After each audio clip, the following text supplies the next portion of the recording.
bi ma sëlmalee tisbaar booba 2 heures mën nañu wax ne 12 minutes moo jot ci laa jotee téléphone boobu jógee ci président de la république di ko rafetlu di ko ci gërëm mu waxoon ma ci nag ñaari yëf benn bi mooy xew-xew yi amoon démb lew na ñeseen te ñàkk a waxtaan ko indi li wax olof di wax na ñàkk a déggoo amul ñàkk a waxtaan am ñàkk a waxtaan rek la woon ne jumaa ji nga xam ne président bi ci boppam moo yëkkati ay centaine de millions ci xaalis état bi waar sax ay milliards def ko ci ba mu yegg mu ñëw julli fa exprimer ses regrets il a exprimé ses regrets ci jamonoy koor gi nee na ma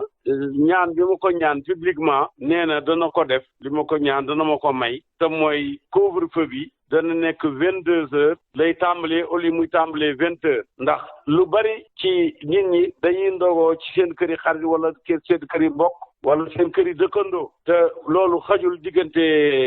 7 heures et demie fi ñuy dogee ak 8 heures waaye bu demee ba 10 heures danañ mën a reer danañ mën a naafila danañ mën a jaama sante te loolu lañ ci jubloon maa ngi ko ci gërëm nag ci turu mboolem julli ci Sénégal ndax ñun ñëpp la ko defal daf maa wax ne mi ngi ci jublu dafa bëggoon ma yëg ko ba noppi mu door cee joxe ay santaane kon fii ñu toll nii santaane yooye comme ci war a dugg ci sa nopp dugg na ci sa nopp ndax moom am na benn intranet boo xam ne dana ko may mu wax ak ñi muy waxal ñëpp conseil de ministre wala lu dul loola donc jàpp naa ne njortu naa ne fii ñu toll nii instruction yi président yi dem na kañ la ko nit ñi di déggee ci nguur gi tey lay doon wala suba wala altine kooku question de temps la mais président bi maa ngi affirmer ne